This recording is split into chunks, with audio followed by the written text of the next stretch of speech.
Hello everyone, so welcome to our super learning platform. I hope कि आपकी preparation काफी अच्छी चल रही होगी और आप जेई और नीट के लिए काफी अच्छे तरीके से प्रिपेयर कर रहे होंगे। और हमारी जो इनऑर्गेनिक सीरीज से काफी ज्यादा आपको रिलेवेंसी लग रहा होगा कि किस टाइप के क्वेश्चंस पूछे जाते हैं और क्या कॉन्सेप्ट रहता है बेसिकली अगर किसी क्वेश्चन को हम टैकल करना चाहते हैं एग्जाम के अंदर। तो बेसिकली लास्ट क्लास में हम लोगों ने हाइब्रिडेशंस को देखा था, उसके ऊपर काफी हमने ज्योमेट्री के ऊपर डिस्कशन करा था। हाइब्रिडेशन निकाल के उसके ऊपर उनकी शेप, उनकी ज्योमेट्री और किन किन फैक्टर्स को डिपेंड करता है उसके कुछ इंपॉर्टेंट पॉइंट्स को देखा था। बट ज्योमेट्री बताने के लिए सिर्फ वही एक सफिशिएंट नहीं होता है। अगर हमें प्रॉपर तरीके से हर एवरी मॉलिक्यूल्स के ज्योमेट्री को डिफाइन करने के लिए हमें एक VACPR थ्योरी की मदद लेनी पड़ती है, जो कि valence shell electron pair repulsion theory होती है। यहाँ पे बेसिकली हम लोग रिपल्सन्स के बारे में ज्यादातर पढ़ेंगे और कैसे अगर रिपल्सन्स की वजह से बॉन्ड एंगल्स के अंदर जो चेंज आता है तो उस चेंज को कैसे ओवरकम करके ज्योमेट्री चेंज हो जाती है। तो उस चीज को यहाँ पे हम ज्यादा से ज्यादा तरीके से समझने की कोशिश करेंगे। तो चलिए आज के वीडियो को, अगर आपको किसी भी टॉपिक के अंदर डाउट लग रहा हो या फिर किसी भी सब्जेक्ट के टॉपिक के अंदर आपको कॉन्सेप्ट क्लियर ना हो, आप तुरंत कमेंट बॉक्स में बताइए। आपके कमेंट बॉक्स को देख के जब आपको उसका सॉल्यूशन जल्द से जल्द मिलेगा। आपको कोई प्रॉब्लम में भी डाउट है तो आप या तो टेलीग्राम पे आके मैसेज कर सकते हैं या फिर आप हमारे यूट्यूब के कमेंट बॉक्स में ही अपना क्वेश्चन डाल दीजिए, आपको उसका सॉल्यूशन मिल जाएगा।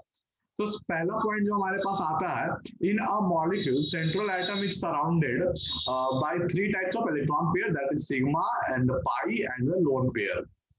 ओके, एक मॉलिक्यूल के बेसिक फ्रेमवर्क में सिग्मा बॉन्ड पेयर उनके स्ट्रक्चर को डिफाइन करता है और द ज्योमेट्री जो होता है वो डिफाइन किया जाता है नंबर ऑफ सिग्मा बॉन्ड से and number of lone pair से। पाई बॉन्ड का कोई कंट्रीब्यूशन होता नहीं है ज्योमेट्री के केस में, तो उसके लिए हमें ज्योमेट्री को डिफाइन करने के लिए हमें पाई बॉन्ड की टेंशन लेनी नहीं पड़ती है। The molecules having sigma bond pair as well as lone pair does not show regular geometry, rather it's shape quite different with the different bond angles। ये इस चीज के बारे में हमें अच्छे से समझना है कि जो चीज हमने ज्योमेट्री निकाली सिग्मा बॉन्ड के साथ, अगर लोन पेयर आता है और अगर बॉन्ड एंगल्स के बीच में अगर चेंजिंग करता है तो फिर हमारा ज्योमेट्री हो सकता है कि उस केस के अंदर चेंज हो जाए। तो ये एक बड़ी बात होती है। और एक दूसरी इंपॉर्टेंट पॉइंट है ये हमारे पास, इसको काफी ध्यान में रखना चाहिए। लोन पेयर की रिपल्सन सबसे ज्यादा, then after lone pair bond pair, then after bond pair की रिपल्सन। ये एक इंपॉर्टेंट पॉइंट होता है। अब जैसे कुछ हम सब हाइब्रिडेशंस के बारे में अच्छे से उनको पार्शियली डिफरेंस कर लेते हैं। अब बेसिकली आप इसमें एक पॉइंट बोल सकते हैं कि लोन पेयर की ज्यादा क्यों होगी। तो बेसिकली क्या होता है ना कि बॉन्ड पेयर वाले तो बाउंडेड होते हैं बट लोन पेयर वाले फ्री टू रोटेट होते हैं, तो वो चाहते हैं जितनी मर्जी उनकी वो रोटेट कर जाता है। इस वजह से लोन पेयर की रिपल्सन ज्यादा हो जाती है। अब अगर हम बात करें बारी बारी से सबके, तो सबसे पहले हमारे पास आता है ऑक्यूपेंसी 2। ऑक्यूपेंसी 2 मतलब स्टेरिक नंबर 2। हाइब्रिडेशन इनकी होती है sp, यहाँ पे एक s रहेगा या और कोई भी p x y और z में से कोई भी एक रहेगा। इनकी रेगुलर ज्योमेट्री तो लीनियर होती है, ठीक है। इसके अंदर हमारे पास अगर ये परसेंटेज देखा जाए तो 50-50 होता है। इंटर ऑर्बिटल एंगल 180 डिग्री होता है। इनकी शेप लीनियर होती है, इनका बॉन्ड एंगल 180 डिग्री होता है। ये प्लानर इन कंपाउंड होते हैं और नॉन पोलर इन नेचर होते हैं। ये इसको कैंसिल कर देता है, इसलिए ये नॉन पोलर इन नेचर होते हैं। बट अगर इनके साथ अगर एक लोन पेयर आ जाए तो ये फिर भी लीनियर ही रहता है, क्योंकि ए के पास लोन पेयर है तो लोन पेयर को हम शेप में काउंट नहीं करते हैं। लोन पेयर को हम शेप में काउंट नहीं करते हैं, फिर भी हमें ये लीनियर दिख रहा है। यानी कि अगर ऑक्यूपेंसी 2 के अंदर लोन पेयर आता है तो फिर भी वो लीनियर होता है, प्लेनर होता है। बट लोन पेयर के आ जाने से ये नॉन पोलर नहीं रहता, ये नॉन पोलर हो जाता है, नॉन पोलर से पोलर हो जाता है। नाउ अब ऑक्यूपेंसी 3 आती है हमारे पास। ऑक्यूपेंसी 3 के हाइब्रिडेशन sp2, इसके अंदर हमारे पास s plus px py pz तीनों में से कोई सा भी दो रहता है। यहाँ पे परसेंटेज हमारे पास 33 होता है और परसेंटेज p 66.6% होता है। यहाँ पे इंटर ऑर्बिटल एंगल हमारे पास 120 डिग्री होता है। अगर सबसे पहले बात किया जाए बिना लोन पेयर को, तो AB3 जिसकी हम लोगों ने अगर हाइब्रिडेशन की मदद से भी निकाली तो ट्राइगोनल प्लेनर आती है हमारी शेप, बॉन्ड एंगल 120 आती है, प्लेनर आती है। बट यहाँ पे भी हमारे पास इससे कैंसिल हो जाता है, तो इस केस में भी हमारे पास नॉन पोलर आ जाता है। बट जैसे ही हमारे पास एक लोन पेयर आता है तो ये नॉन पोलर वाला चीज यहाँ पे पोलर के अंदर कन्वर्ट हो जाता है। और ये तो प्लेनर तो है ही, और बॉन्ड एंगल, अब जो ये लोन पेयर है वो इन दोनों को धक्का देता है। ये इन दोनों को लोन पेयर जो है रिपेल करता है। तो ये जो पहले से नॉर्मल बॉन्ड एंगल थी वो कम हो जाती है। और नाउ अब इसका शेप आपको किस टाइप का लग रहा है, ये थोड़ा सा मुड़ा हुआ या फिर आपको वी शेप का दिखेगा, तो इसे हम बोलते हैं बेंट शेप या फिर वी शेप।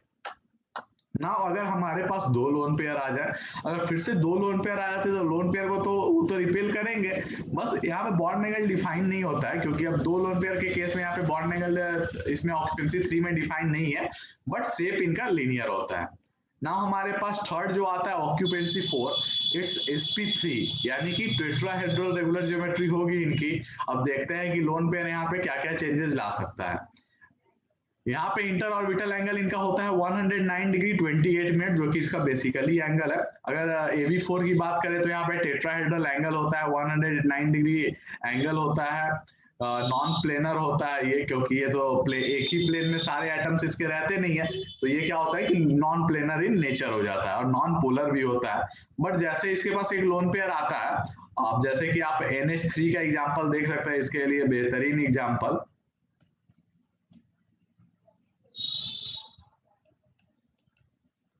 तो NH3 को अगर आप देखें तो AB3E, यानी कि ट्राइगोनल पिरामिडल।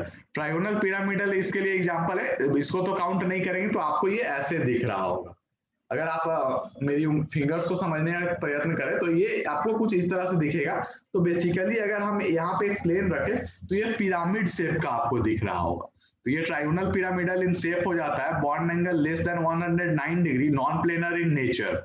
अगर आपके पास इसी केस के अंदर दो लोन पेयर हो तो आपको फिर से ये वेंट शेप की तरह दिख रहा होगा। बॉन्ड एंगल अब और भी कम हो जाएगा, क्योंकि अब तो डबल रिपेल हो रहा है इनके साथ। तो bond angle less than 109 degree, हम कोई प्रॉपर वैल्यू नहीं बता सकते इसका, क्योंकि ये एक थ्योरेटिकल कॉन्सेप्ट होता है। अगर बॉन्ड तीन अगर आ जाए हमारे पास लोन पेयर, तो फिर यहाँ पे बॉन्ड एंगल तो हम डिफाइन नहीं कर पाएंगे, बट हाँ उसकी ज्योमेट्री लीनियर हो जाएगी फिर से। नाउ अगर ऑक्यूपेंसी 5 की बात करें हम, ऑक्यूपेंसी 5 के अंदर हाइब्रिडाइजेशन हमारा sp3d, यहाँ पे ऑर्बिटल्स इन्वॉल्व होती हैं s, px, py, pz, and d के अंदर से dz² आती है। ये बात याद रखेंगे आप, जैसे sp3d आया इट्स मींस यहाँ पे dz² ही आ रहा है। ओके, अब नाउ अगर यहाँ पे देखा जाए तो इनके बारे में अच्छे से अब यहाँ पे हम लोग डिस्कस करते हैं। अगर हमारे पास AB5 है, ये कुछ इस टाइप से अपने आप को रीअरेंज करते हैं। अच्छा, इनका कुछ रीजन होता है क्या कि ऐसा ये क्यों करते हैं? तो इनका रीजन ऐसे होता है कि पहले तो ये S, Px और Py मिल जाते हैं आपस में, तो ये बना देते हैं sp2। ये P और D आपस में मिल जाते हैं, तो ये बनाते हैं PD। तो sp2 जो होते हैं ये XY प्लेन के अंदर रहते हैं, और जो ये PD होते हैं ये Z एक्सिस के अलॉन्ग होते हैं। तो जो XY एक्सिस के अलॉन्ग होते हैं तो वो तो ऐसे फॉर्म करते हैं, यानी कि वो एक प्लेन में, और PD वाले आपके उसके ऊपर से आते हैं, तो वो कुछ ट्राइगोनल बाई पिरामिडल टाइप का यहाँ पे कॉन्सेप्ट बनता है। जैसे कि आप इसे अगर देखें तो ये तो आपका एक ट्राइगोनल कॉन्सेप्ट हो गया, और इस ट्राइगोनल कॉन्सेप्ट के अंदर ये एक पिरामिडल कॉन्सेप्ट हो गया, यानी कि एक ऊपर से और एक नीचे से, यानी कि ट्राइगोनल बाई पिरामिडल कॉन्सेप्ट। जैसा कि आप यहाँ पे देख रहे हैं AB5 ट्राइगोनल बाई पिरामिडल इनकी ज्योमेट्री। बॉन्ड एंगल की बात करे जाए तो इस BAB, ये वाला जो बॉन्ड एंगल होता है ये 90 डिग्री होता है। ये BAB डायरेक्ट वाला 180 डिग्री होता है। इन BAB जो यहाँ पे ट्राइंगल वाले हैं ये 120 डिग्री का होता है। तो 120 डिग्री के 3 बॉन्ड एंगल, 90 डिग्री के 6 बॉन्ड एंगल, 180 डिग्री के 1 बॉन्ड एंगल। अगर इसमें एक लोन पेयर आ जाए तो लोन पेयर कहाँ पे आएगा? एक चीज ध्यान रखिएगा कि जब भी sp3d आए और उस कंपाउंड्स के अंदर आपको अगर लोन पेयर्स इंटर कराने हैं तो वो आपके इक्विटोरियल पोजिशंस के अंदर होते हैं।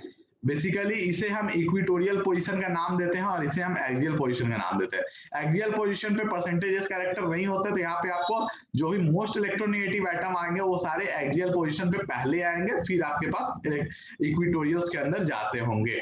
और उसी तरह अगर हम लोन पेयर की बात करें तो लोन पेयर इक्विटोरियल के ऊपर ही आते हैं। इसकी अगर लोन पेयर हो गए तो लोन पेयर को तो हम ज्योमेट्री में काउंट करेंगे नहीं, तो उस केस के अंदर अगर हम इसे एक तरह छोड़ देते हैं तो फिर ये आपको एक सीसॉ के टाइप से दिखेगा, तो इसकी शेप सीसॉ हो जाती है। और बाकी तो नॉन प्लेनर होता है और पोलर इन नेचर होता है। अगर दो बॉन्ड पे लोन पेयर आ जाए तो फिर भी हम इक्विटोरियल्स के ऊपर ही रखेंगे। अब यहाँ पे आपको ये डी शेप या बेंड शेप के तरह दिख रहा होगा। लोन पेयर्स रिपल्स करेंगे, बॉन्ड पूरी की बॉन्ड एंगल सारे इसमें चेंज हो जाएंगे। अब ये प्लेनर इन नेचर होता है, बेंट इन शेप होता है, पोलर कंपाउंड होता है। नाउ अगर तीन लोन पेयर आ गए हमारे पास तो तीनों इक्विटोरियल पोजीशंस को ले लेंगे और बी ए बी हो जाएगा। शेप तो लीनियर होगा, बॉन्ड एंगल भी इधर से जो रिपेल करेंगे और इधर से जो रिपेल करेंगे तो दोनों एक दूसरे को खुद से कैंसिल कर रहे होंगे, तो हमारे पास बॉन्ड एंगल 180 डिग्री आ जाएगा। अगर ऑक्यूपेंसी 6 की बात करी जाए तो कौन कौन से पार्टिसिपेट करते हैं? S plus P X plus P Y plus P Z plus D x square minus Y square plus D Z square, ये हमारे पास ऑर्बिटल्स इन्वॉल्व होते हैं sp3d2 में। ये चीज हमेशा याद रखिएगा कि sp3d के अंदर सिर्फ डी जेड स्क्वायर पार्टिसिपेट कर रहा है, ना कि D X Y D Y Z D Z X. और इस केस में भी डी एक्स वाई नहीं आ रहा है पार्टिसिपेट करने। नाउ अगर हमारे पास इसके रेगुलर ज्योमेट्री की बात करी जाए तो ये स्क्वायर बाई पिरामिडल इनकी रेगुलर ज्योमेट्री होती है, उसे हम ऑक्टाहेड्रल भी बोल दिया करते हैं। ये कुछ इस तरीके से फॉर्म करता है, एक स्क्वायर रहता है और बाकी दो ऊपर से और एक नीचे से। ये ऑक्टाहेड्रल की ज्योमेट्री होती है। यहाँ पे बॉन्ड एंगल 90 डिग्री वाले 12 होते हैं, 180 डिग्री वाले 3 होते हैं। इस केस के अंदर आपके पास नॉन प्लेनर इन नेचर होता है, नॉन पोलर कंपाउंड हमारे पास मिलता है। अगर एक लोन पेयर आता है तो इसमें हम लोन पेयर को ऊपर वाले पोजीशन में डाल देते हैं। यहाँ पे कोई एक्सियल इक्विटोरियल का कॉन्सेप्ट हमारे पास नहीं होता है। इस केस के अंदर अगर आप देखा जाए तो यहाँ पे हमने लोन पेयर डाला तो ये ऊपर से रिपेल करेगा, तो ये फिर स्क्वायर पिरामिडल के कॉन्सेप्ट में आ जाता है। ओके, स्क्वायर पिरामिडल, क्योंकि नीचे एक बी हमारे पास एटम है। अगर दो लोन पेयर आता है तो एक लोन पेयर ऊपर एक लोन पेयर नीचे, इसे हम बोल तो सकते हैं स्क्वायर प्लेनर। और हमारे पास बॉन्ड एंगल 90 डिग्री के 4 और 180 डिग्री के 2 आते हैं, planar compound and non polar in nature. अगर ऑक्यूपेंसी 7 की बात करी जाए, हाइब्रिडाइजेशन sp3d3 आएगा। ऑर्बिटल्स कौन कौन से इन्वॉल्व होंगे? तो वो दोनों तो इन्वॉल्व होंगे ही, d x square minus Y square and d Z square. अब यहाँ पे एक डी के लिए कोई भी आ सकता है, डी एक्स वाई आ जाए, डी वाई जेड आ जाए, डी जेड एक्स आ जाए, उसके लिए कुछ नहीं होता। यहाँ पे एक चीज ध्यान रखिएगा, unequal percentage of S character distributor. Percent S character आप इस कंपाउंड के अंदर नहीं बता सकते हैं जिनकी रेगुलर ज्योमेट्री पेंटागोनल बाइपिरामिडल होती है। यहाँ पे percentage S character unequally distributed होता है। इस केस के अंदर आपको percentage S character is directly proportional to the inter orbital angle. Inter orbital angle जो हम लोग बेसिकली जो रेगुलर एंगल्स उनकी बता रहे हैं। यहाँ पे एक्सियल इक्विटोरियल का पॉइंट डिफाइन होता है, बट इसमें वो केस मिल ही नहीं पाता, क्योंकि जो पहला वाला जो लोन पेयर आता है वो ऊपर वाले के पास ही ज्यादातर अच्छे से रह जाता है। क्योंकि जो अगर आप उसे इक्विटोरियल वाले पोजीशन पे डालिएगा तो वो डिस्टॉर्टेड ऑक्टाहेड्रल हो जाता है, क्योंकि इतना ज्यादा वहां पे रिपल्सन आ जाता है, क्योंकि इसमें ज्यादा नंबर ऑफ एटम्स पार्टिसिपेट करते हैं। AB7 की तो ज्योमेट्री पेंटागोनल बाइपिरामिडल होती है। अगर एक लोन पेयर उसके अंदर आ जाए तो उसकी ज्योमेट्री हो जाती है कैप्ड ऑक्टाहेड्रल और डिस्टॉर्टेड ऑक्टाहेड्रल। इससे आप याद करके रखिएगा नाम, कभी कभी जेई के द्वारा पूछ लिया जाता है। अब एक बॉन्ड एंगल्स के ऊपर एक छोटा सा कॉन्सेप्ट है जिसे हम लोग चाहते हैं कि उसे डिस्कस कर ले, क्योंकि वो थोड़ा सा कभी कभी उसमें से क्वेश्चंस आ जाते हैं। जैसे अगर बॉन्ड एंगल की बात करी जाए तो बॉन्ड एंगल जो बेसिकली हम लोगों ने समझा है अभी तक, इनवर्सली प्रोपोर्शनल टू रिपल्सन होता है। बॉन्ड एंगल क्या होता है? इनवर्सली प्रोपोर्शनल टू रिपल्सन, यानी कि अगर आपने रिपल्सन ज्यादा करा दिया तो बॉन्ड एंगल उस मॉलिक्यूल में कम हो जाएगा। अगर किसी मॉलिक्यूल के अंदर बॉन्ड एंगल ज्यादा है तो उसमें रिपल्सन कम हो रहा होगा। इसको कुछ एक एग्जांपल के तौर पर समझते हैं। CH4 कोई लोन पेयर नहीं है, यहाँ पर रिपल्सन है ही नहीं, बॉन्ड एंगल ज्यादा है। NH3 के पास एक लोन पेयर है, H2O के पास दो लोन पेयर है। दो लोन पेयर, रिपल्सन ज्यादा, बॉन्ड एंगल सबसे कम। एक लोन पेयर, रिपल्सन उससे कम, बॉन्ड एंगल उससे कम। और CH4 के पास कोई लोन पेयर नहीं है, तो उस केस के अंदर वहां पे कोई रिपल्सन नहीं है, तो वहां पे बॉन्ड एंगल सबसे ज्यादा है। अब ये कुछ फैक्टर्स पे डिपेंड करता है। इसके लिए आपके पास 3 केसेस आते हैं। यहाँ पे तो हमने केस ले लिया कि उसके पास है, आपके पास नहीं है, बट इन केस अगर दोनों के पास एक एक लोन पेयर हो तो फिर हम कैसे कंपेयर करेंगे? उस केस में इफेक्ट ऑफ इलेक्ट्रोनेगेटिविटी हम इसे बोल सकते हैं। When central atom is different, अगर आपका सेंट्रल एटम डिफरेंट है, मान लीजिए आपके पास एक NH3 है और एक PH3 है, अब आपके पास किसका बॉन्ड एंगल ज्यादा होगा? तो अब यहाँ पे हम इलेक्ट्रोनेगेटिविटी से कंपेयर कर लेंगे। N की इलेक्ट्रोनेगेटिविटी फास्फोरस से ज्यादा है, बिल्कुल आप मानते हैं, तो क्या होगा कि एन अपने तरफ अट्रैक्ट करेगा, अपने तरफ अट्रैक्ट करेगा और अच्छे से पकड़ के रखेगा, तो वो उस लोन पेयर को ज्यादा मूव करने नहीं देगा, वो एक रेंज तक ही मूव कर सकता है। But in case PH3 P की इलेक्ट्रोनेगेटिविटी N से कम है, तो वो उतने अच्छे से उसे अट्रैक्ट करके नहीं रखेगी इलेक्ट्रॉन पेयर को, तो वो उससे ज्यादा मूव कर सकता है अपने रेंज में, तो वो उससे ज्यादा रिपेल करेगा हाइड्रोजन्स को। तो NH3 के अंदर रिपल्सन कम हो रही है और PH3 के अंदर रिपल्सन ज्यादा हो रही है, तो बॉन्ड एंगल NH3 की ज्यादा है। अब इसे अगर समझे बेसिकली डायरेक्ट जनरलाइज करें, तो bond angle is directly proportional to the electron negativity of central atom. ये हमने बेसिकली जनरलाइज करा इस केस के अकॉर्डिंग।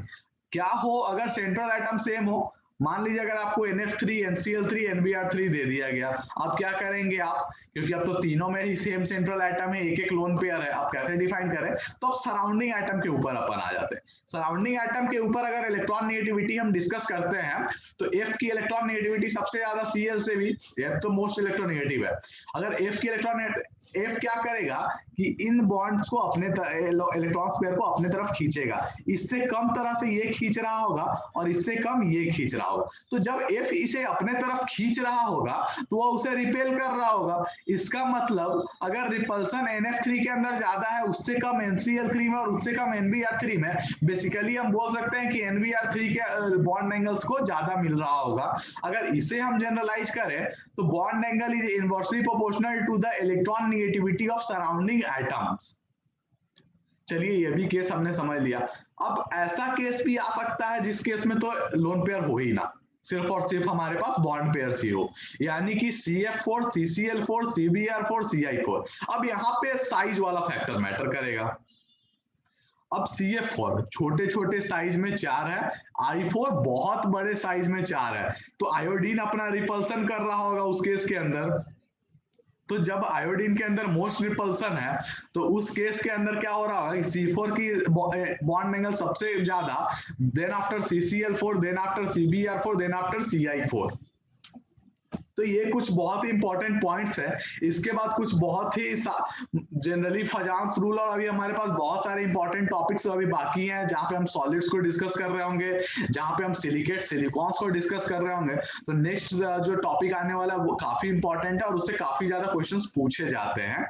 बेसिकली VS CPR से भी आपको ज्योमेट्रीज का काफी ज्यादा यूज पड़ता है। आपने देखा ही होगा कि हाइब्रिडाइजेशन जो आपने पढ़ा है, हाइब्रिडाइजेशन पूरा का पूरा यहाँ पे अप्लाई हो रहा था कि अगर इनकी हाइब्रिडाइजेशन निकालनी हो तो इतनी है, और फिर हम उस पर ज्योमेट्री डिफाइन कर रहे होंगे। तो बेसिकली सारा का सारा केमिकल बॉन्डिंग इंटरलिंक्ड है। हम एक दूसरे को समझते हुए अगर चलते हैं तो हमें काफी ज्यादा बेनिफिट्स होता है और हम काफी इजी वे में उसे समझ सकते हैं।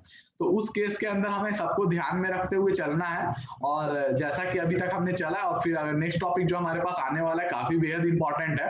आप जुड़े रहें, अपने दोस्तों के साथ शेयर करें और वीडियो को जरूर से जरूर लाइक करें। जय हिंद।